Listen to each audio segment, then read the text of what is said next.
Ritakojmë bashkëpues të nderuar madje sot në orën 14 fillimisht ditët kryesor. Maggjoranca e ka gati rezolutën kundër presidentit të Republikës si një hap paralajmërues për shkarkimin e Ilir Metës. Në një mocion me debat pesorësh, vendimi për shtyrjen e zgjedhjeve do të konsiderohet nul. Presidenti përsëri para medias në orën 16. Pas kryesisë, Partia Demokratike e mbledh sot pasdite Këshillin Kombëtar, nuk ka tërheqje nga kërkesa për largimin e Ramës, diskutohet krimi i Aleancës Qytetare për mbrojtjen e demokracisë në të 61 bashkitë e vendit. Ruajtja e të drejtës kushtetuese të shqiptarëve për të votuar shihet si thelbësore nga zëdhënësja e Bashkimit Evropian Maja Koçiamçiç. Në një reagim për Radio CNN, zëdhënësja e Bashkimit Evropian kërkon angazhim nga palët politike për të kapërcyer krizën. Situata politike në Shqipëri në vëmendje të mediave britanike. The Guardian shkruan se iniciativa për shkarkimin e presidentit e zhyt vendin në krizë kushtetuese. Shtëpia e Bardhë bën thirrje për njohje reciproke mes Kosovës dhe Serbisë në 20 vjetorin e operacionit të NATO-s në Kosovë. Washingtoni i kërkon palëve të lënë mënjanë retorikën provokuese e të punojnë për një marrëveshje gjithëpërfshirëse. Rezultati historik për Kosovën që mund të tremetojë me përmbysje Bullgarinë në eliminatorët e Europianit, përfaqësuesja Dardane rrit ndjeshëm shanset për kualifikim në grupin A, ndërkohë që nuk njeh humbje prej 14 takimesh radhazi. Ndalemi tani më gjërësisht tek zhvillimet kryesore. A2 CNN disponon në projekt të rezolutën që parlamenti pritet të miratojë të njëjtën, ku mes të tjerash konsiderohet nul veprimi i presidentit për anulimin e zgjedhjeve të 30 qershorit. Përmes saj, kuvendi i bën thirrje institucioneve të administrimit zgjedhor që të vijojnë punën dhe ta injorojnë aktin e kreut të shtetit. Rezoluta përmend Komisionin Hetimor, që është pjesë e procedurës për shkarkimin e presidentit dhe i bën një thirrje edhe atij vet. Vendimin e presidentit për anullimin e zgjedhjeve vendore, parlamenti pritet ta konsiderojë si një akt të paprecedent që synon të mohojë shqiptarëve të drejtën kushtetuese për të zgjedhur përfaqësuesit e pushtetit vendor. Kjo do të shprehet në rezolutën që do të miratohet në seancën e të njëjtës, pas mocionit me debat që do të zgjas për 5 orë. Duke nënvizuar se Shqipëria është republikë parlamentare, rezoluta bën një seri konstatimesh mbi kompetencat dhe veprimet e kreut të shtetit. Kushtetuta dhe kodi zgjedhor nuk i njohin presidentit të drejtën për të anulluar zgjedhjet. Akti i presidentit në mënyrë të kundraligjshme ka për qëllim ndërhyrje në një proces zgjedhor tashmë të shpallur dhe të administruar sipas kritereve, kushteve dhe afateve të parashikuara në kodin zgjedhor, siç është procesi i nisur për organizimin dhe administrimin e zgjedhjeve të datës 30 qershor 2019. Ky akt tenton të ndërhyjë drejt për drejt në një proces që tashmë është në kompetencë të organit administrues të tij, dhe si i tillë duhet shqyrtuar dhe vlerësuar nga organet e administrimit zgjedhor të parashikuara në kodin zgjedhor. Rezoluta vëren se administratës zgjedhore i lind detyrimin të garantojë të drejtën e qytetarëve për të zgjedhur, të cilën thotë se ja mohoi presidenti. Është detyrimi i administratës zgjedhore jo vetëm të garantojë ushtrimin e së drejtës së zgjedhjes sipas standardeve kushtetuese dhe ligjore nga shtetat si shqiptar, por edhe ta mbrojë ushtrimin e kësaj të drejte nga çdo ndërhyrje e paligjshme e kryer apo që tentohet të kryhet nga çdo person fizik apo juridik, duke mos lejuar cënimin e mbarvajtjes së këtij procesi. Teksti i rezolutës përmend shkeljet e rënda që ja faturon presidentit, si dhe përmend mundësinë e ngritjes së një komisioni hetimor, që është pjesë e procedurës së parashikuar parlamentare për shkarkimin e kreut të shtetit. Kuvendi konstaton ndërhyrjen e presidentit të Republikës në këtë fazë të procesit zgjedhor si një mjet që ka cënuar rënd barazinë e konkurimit politik, duke shkelur kështu pa anësim politike që kushtetuta i ka veshur presidentit të Republikës. Mundësinë e aktivizimit të mekanizmave të kontrollit dhe hetimit parlamentar, parashikuar nga neni 90 paragrafi 2 i kushtetutës. Në përfundim, kuvendi vlerëson se akti i presidentit për shfuqizimin e dekretit me datën e zgjedhjeve është nul. Akti i presidentit i datës 10 qershor 2019 është një akt absolutisht i pavlefshëm, i nxjerrë në kapërcim të kompetencave kushtetuese dhe ligjore të institucionit të presidentit dhe si tillë ai konsiderohet nul dhe sikur nuk ka ekzistuar asnjëherë.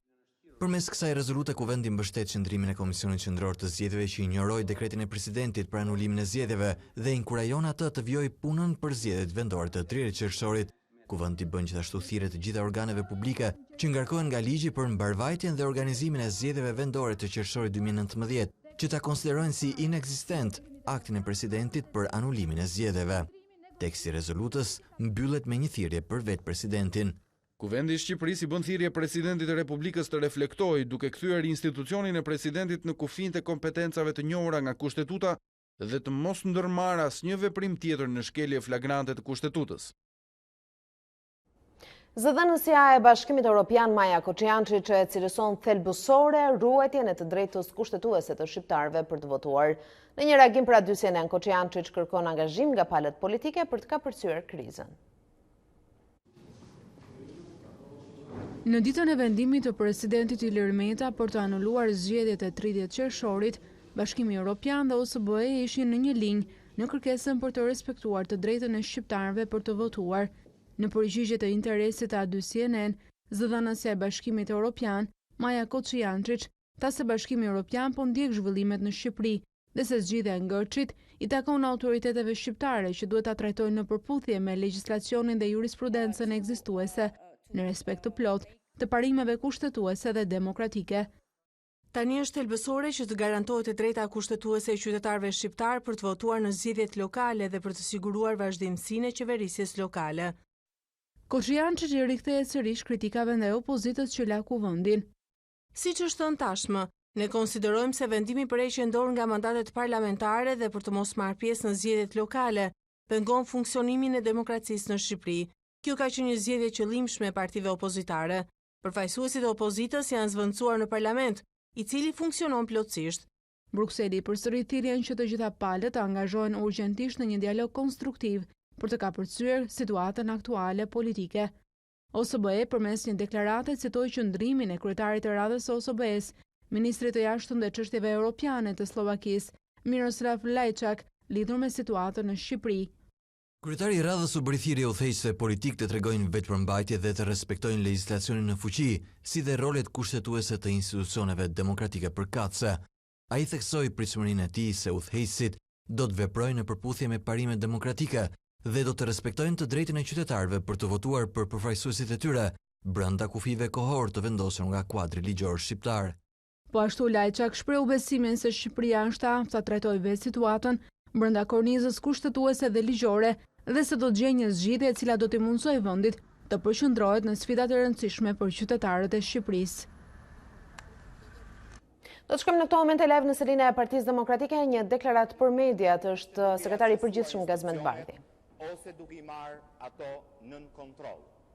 Edi Rama ka zgjesuar gjykatën kushtetuese, ka zgjesuar gjykatën e lartë, ka zgjesuar prokurorin e përgjithshëm, ka marrë nën kontroll organet e reja të drejtësisë, përdor si instrument politik kundër kundërshtarëve politik, shërbimin informativ të shtetit dhe policinë e shtetit, si dhe përdor si kamikaz kundër zgjedhjeve të lira dhe të ndershme antarët e Komisionit Qendror të Zgjedhjeve.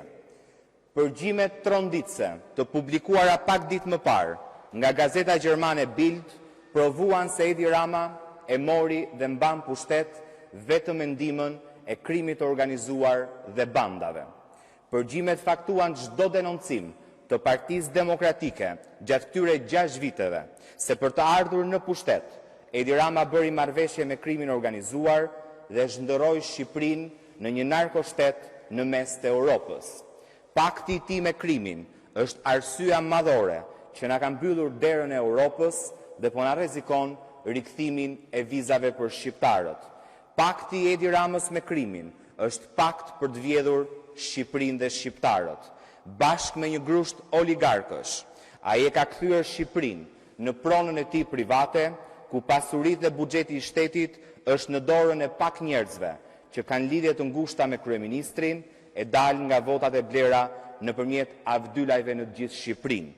Është pakti I Edi Ramës me krimin dhe një grusht oligarkësh arsyeja kryesore që ka rënuar ekonominë, ka larguar investitorët e huaj dhe ka mbyllur me mira bizneset të ndershme shqiptare, duke rritur papunësinë, duke penguar hapjen e vendeve të reja të punës, duke detyruar qindra mijëra shqiptar të largohen pa shpresë nga vendi I tyre.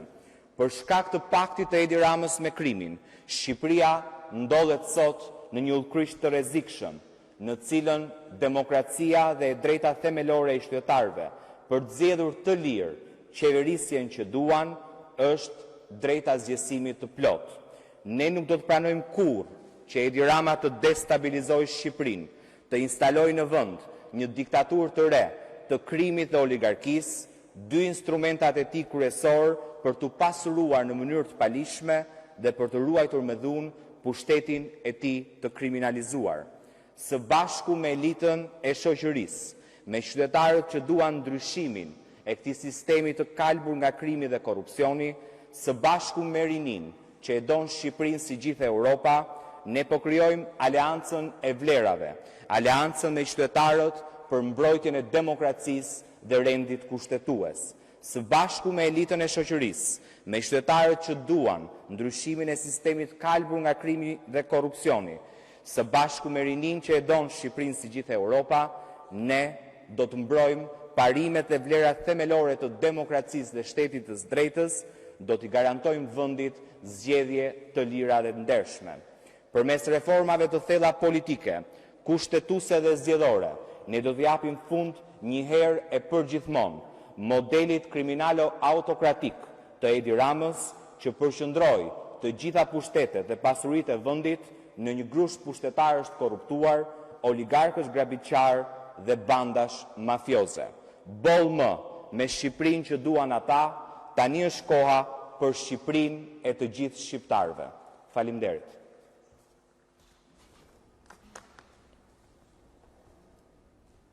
Ishte sekretari i përgjithshëm i Partisë Demokratike zoti Gazmend Bardhi, ndërkohë të tjera zhvillime priten edhe përgjatë pasdites së sotme, kur Partia Demokratike mbledh Këshillin Kombëtar, ku do të diskutohet vendimi i kryesisë për krimin, pikërisht atë që përmendi zoti Bardhi, për krimin e Aleancës Qytetare për mbrojtjen e demokracisë. Kjo aleancë do të krijohet në 61 bashkitë si bashkim qytetar dhe intelektual që do të ndërgjegjësojë qytetarët për rrezikun që sipas PD-s po i kanë ose demokracisë në vend dhe marrjen e të gjitha masave për të mbrojtur rendin demokratik dhe kushtetues. Krijimi i Aleancës Qytetare vjen si intensifikim i aksionit politik për të ndaluar majorancën për zhvillimin e zgjedhjeve më 30 qershor.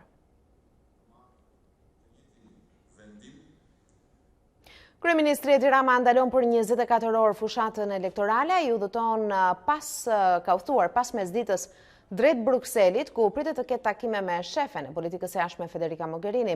Mosohet se procesi i integrimit dhe kriza politike në vend pritet të jenë dy prej çështjeve ku do të fokusohet takimi. Kryeministri Rama do takohet me presidentin e Komisionit Evropian, Jean-Claude Juncker, pas ditën e sotme në një vizitë që do të zgjasë në Bruksel për vetëm pak orë.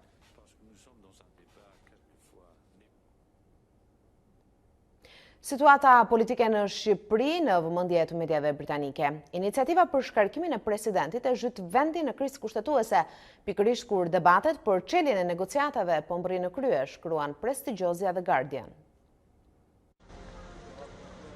Edi Rama, kryeministri shqiptar i cili do t'i shpëtojë mallkimit të historisë.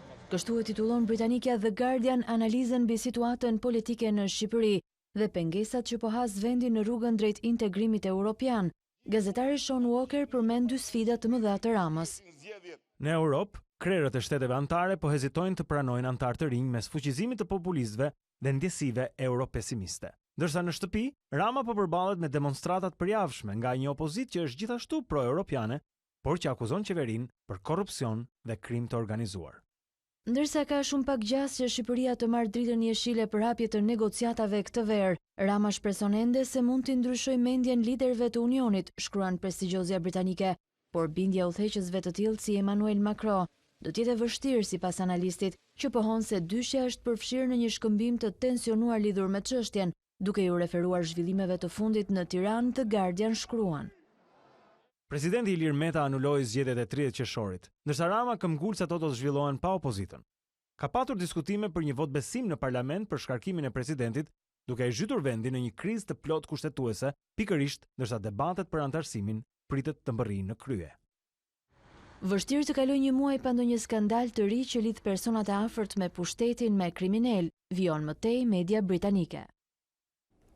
Situata aktuale në vend duket se po nxit largimin e qytetarëve nga Shqipëria dhe kjo konfirmohet nga rritja e numrit të kërkesave për azil në shtetet e Bashkimit Evropian. Sipas një raporti të publikuar nga Zyra Europiane e Suportit për Azilin, Shqipëria është ndër vendet që kërkojnë azil në vendet e Unionit. Që nga janari 2019-s, ndaj shqiptarëve janë marrë mbi 7.200 vendime negative. Nga të gjitha aplikimet e këtij viti, rreth 7.100 persona kërkuan azil për herë të parë në një vend të BE-s.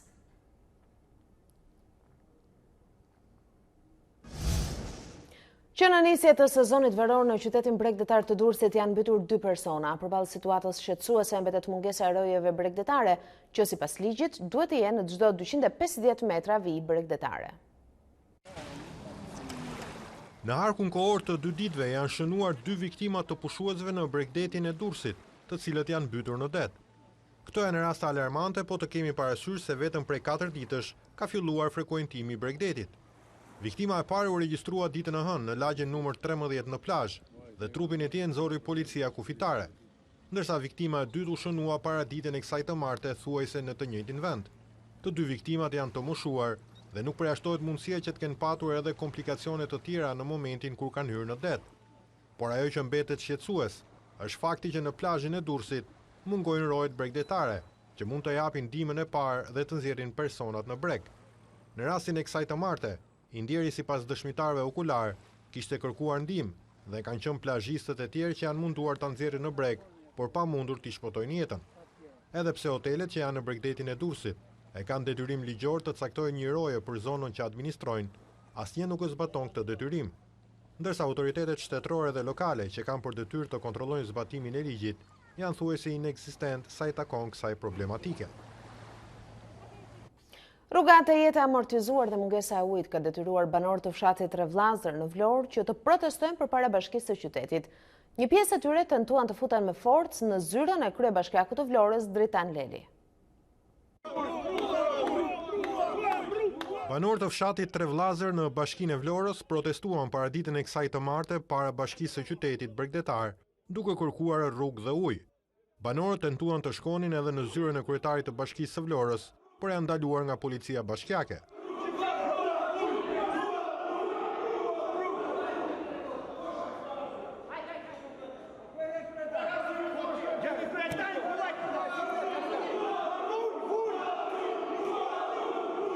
Sipas tyre, rruga prej 5 kilometra që të çon në fshat është tejet amortizuar dhe se gjysma e fshatit vuan edhe mungesën e ujit. Për këto shqetësime, banorët e fshatit Trevllazër kanë marrë gjithnjë premtime në fushata elektorale, por asnjëherë nuk është bërë asgjë konkrete. Për ujë dhe për rrugën, e kemi shumë problem. Është turpi botës për 5 kilometra, mos është shtrojt rrugën Trevllazër. Në çdo fushat vinë, gënjejnë edhe ikin, marrin votat e ikin. Po vete 6-7 vjetë nuk është hedhur asnjë gjë. Edhe ujë nevojmë. Vojmë shumë. Sipas bashkisë së Vlorës, projekti për rrugën e fshatit Trevllazër është miratuar në Këshillin Bashkiak dhe pritet që së shpejti të nisin punimet. Ish-presidenti Amerikan Bill Clinton gjendet në Kosovë për një vizitë me rastin e 20 vjetorit të hyrjes në AS NATO-s dhe të çlirimit nga forcat serbe. Ai do të marrë pjesë në disa evente të ndryshme për këtë datë historike dhe do të takohet me liderët e vendit. Bill Clinton në vitin 1999 ka qenë presidenti i SBA-s dhe ishte ndër personat vendimtar për ndërhyrjen e NATO-s në Kosovë. Në ceremonitë e 20 vjetorit të çlirimit të Kosovës do të marrë pjesë edhe Madeleine Albright, e cila në kohën e luftës me Serbinë ishte sekretare e shtetit amerikan.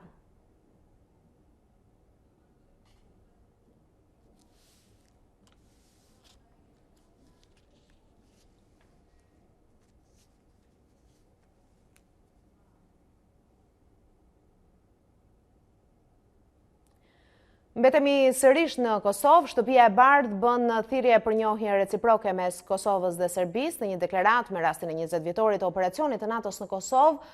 Washingtoni i kërkon palëve të lënë mënjanë retorikën provokuese e të punojnë për një marrëveshje gjithëpërfshirëse.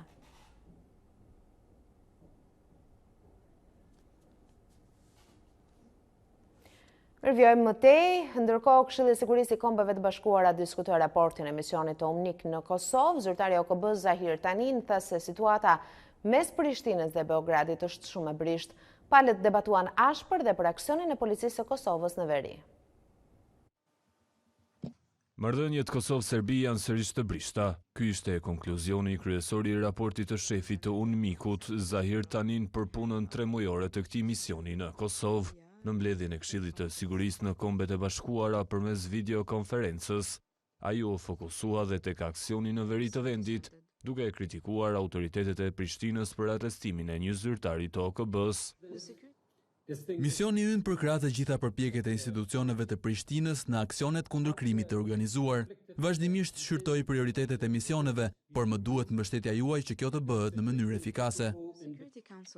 Ati ju përgjigj ambasadorja e Kosovës në Washington Vlora Çitaku, e cila bëri me dije se shtetësi rus, pjesë e misionit të OKB-s në Kosovë, përdori automjetin zyrtar për të penguar operacionin e policisë. Ai ka përdorur automjetin për të transportuar një motoshar, e cila është përdorur për të prerë drurët që janë hedhur në rrugë për të parandaluar kalimin e policisë së Kosovës në Zubim Potok. Ai qëllimisht ka vendosur automjetin e tij para këtyre drujve për të përforcuar barikadat. Ndërsa ministri i jashtëm i Serbisë Ivica Dačić akuzoi autoritetet e Kosovës se po përgatisin një sulm në veri. Për të parandaluar një gjë të tillë, ai kërkoi ndihmën e KFOR-it. Ndërkohë përfaqësuesi i Shteteve të Bashkuara në OKB tha se operacioni i policisë së Kosovës në veri ishte legjitim. Të paktën 4 trupa të tjerë u nxorën nga ujërat e lumit Danub pasi ekipet e shpëtimit ngritën anijen e vogël turistike që u mbyt në Budapest muajin e shkuar. Zhytësit hynë brenda anijes, ndërsa një vinç lundrues e nxori atë në sipërfaqe. Një ty lundrues me turist koreano-jugor u përplas nga një tjetër më i madh dhe u fundos. 20 persona raportohen të vdekur, ndërsa 8 të tjerë rezultojnë ende të zhdukur. Operacioni i shpëtimit nga ekipet hungareze dhe koreano-jugore u pengua nga niveli i lartë i ujit në Danub. Gjyrime nga vendi i ngjarjes treguan teksa ania shfaqej gradualisht mbi ujë, ndërsa zhytësit vijuan kërkime për viktimat ende të bllokuara brenda. Mes trupave që u zbuluan të martën, besohet të jetë edhe ai i kapitenit hungarez.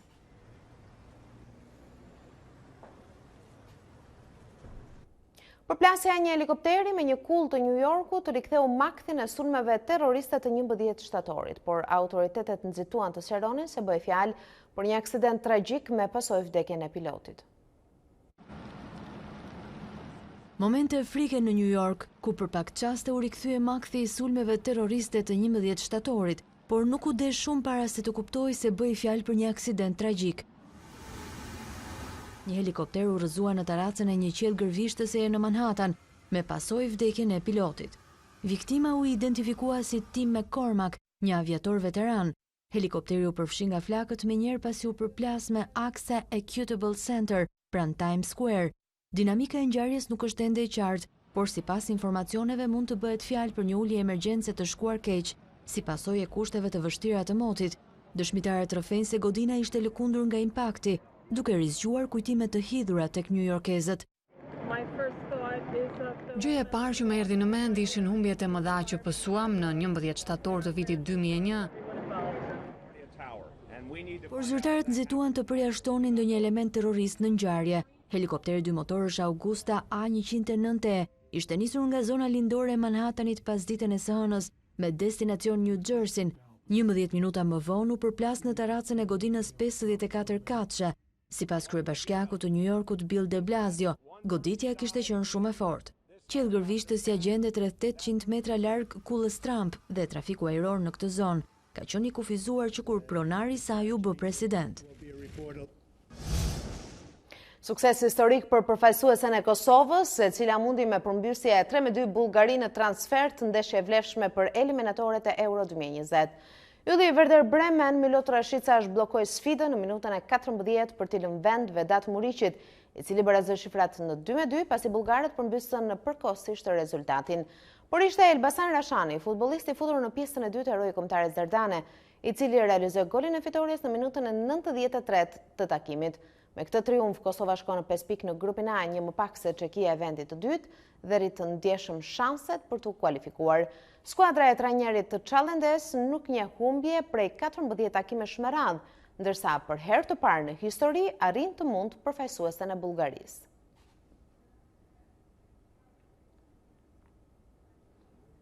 Në ndeshjet e tjera të grupit A, Republika Çeke mundi 3-0 Marinezi duke u ngjitur në vendin e dytë me 6 pikë. Pikërisht ndeshja e radhës në këtë grup do të jetë mes tyre dhe Kosovës, takim që do të vendos shumë për fatin e kualifikimit. Ndërkohë renditja kryesohet nga favoritja kryesore, Anglia, që numëron pikë të plota. Sa i përket sfidave të tjera të kualifikueseve, Spanja mundi 3-0 Suedin, Polonia fitoi 4-0 kundër Izraelit, ndërsa Maqedonia e Veriut pësoi disfat të thellë 4-1 përballë kombëtares austriake.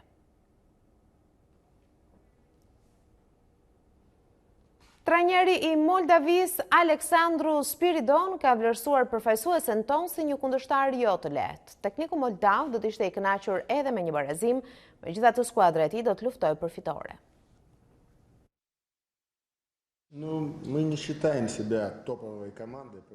Sigurisht që do të na kënaqte një barazim në ndeshjen me Shqipërinë, pasi bëhet fjalë për një kundërshtar jo të lehtë dhe është një ndeshje në transfer. Por, pavarësisht kësaj, ne do të luftojmë për një fitore në këtë përballje, duke dhënë maksimumin ton. Kemi patur lojtarë të dëmtuar, por gjithsesi jemi gati. E njoh trajnerin Reja, e njoh formulën 3-5-2 që përdor trajneri italian. Shpresojmë që ta kemi analizuar mirë ekipin dhe të bëjmë një lojë të mirë përballë Shqipërisë. Ylli francez i basketbollit Tony Parker ka njoftuar të reqën nga koshi profesionist. Ikona e San Antonio Spurs bëri të ditur lajmin nëpërmjet një postimi në rrjetet sociale ku i jep fund karrierës së jashtëzakonshme. Këtë vit ai u transferua tek Charlotte Hornets, duke lënë të kuptohet se ky do të ishte sezoni i fundit në parket. Parker u shpall 4 herë kampiona NBA, ndërkohë që veshi për 17 sezone fanellën e San Antonios, duke u kthyer në një legjend të vërtet. 37 vjeçari udhëhoqi gjithashtu kombëtaren franceze drejt fitimit të kampionatit evropian në vitin 2013. Dhe në sport kemi ardhur në fund, ju kujtoj edhe një herë titujt kryesor. Majoranca e ka gati rezolutën kundër dekretit të presidentit si një hap paralajmërues për shkarkimin e Ilir Metës. Në një mocion me debat 5 orësh, vendimi për shtyrjen e zgjedhjeve do të konsiderohet nul. Presidenti përsëri para medias në orën 16. Pas kryesisë, Partia Demokratike mbledh pasdite e Këshillit Kombëtar, nuk ka të rreshën nga kërkesa për largimin e Ramës. Diskutohet krijimi i Aleancës Qytetare për Mbrojtjen e Demokracisë në 61 bashkitë në vend. Situata politike në Shqipëri në vëmendje të medjave britanike, The Guardian shkruan se iniciativa për shkarkimin e presidentit e zhyt vendin në krizë kushtetuese. Shtëpia e bardhë bën thirrje për njëjë reciproke mes Kosovës dhe Serbisë në 20 vjetorin e operacionit të NATO-s në Kosovë. Washingtoni kërkon palëve të lënë mënjanë retorikën provokuese e të punojnë për një marrëveshje gjithëpërfshirëse. Rezultati historik për Kosovën që mundi 3-2 me përmbysje e Bullgarinë në eliminatorët e Europianit, përfaqësuesja Dardane rrit ndjeshëm shanset për kualifikim në grup A, ndërkohë që nuk njeh humbje prej 14 takimesh radhëzi. Për zhvillimet më të fundit ju kujtoj se gjithnjë se mund të na ndiqni edhe në faqen tonë zyrtare në internet a2cn.com, por edhe përmes rrjeteve tona sociale. Bashkëndajemi këtu. Mirupafshim.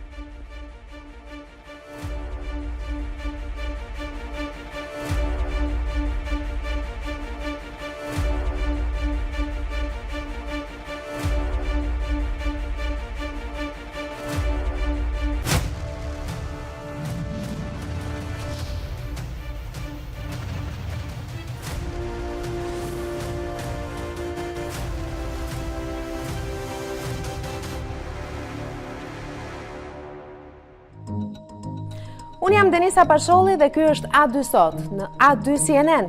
Për të parë të gjitha videot e A2 Sot, klikoni subscribe.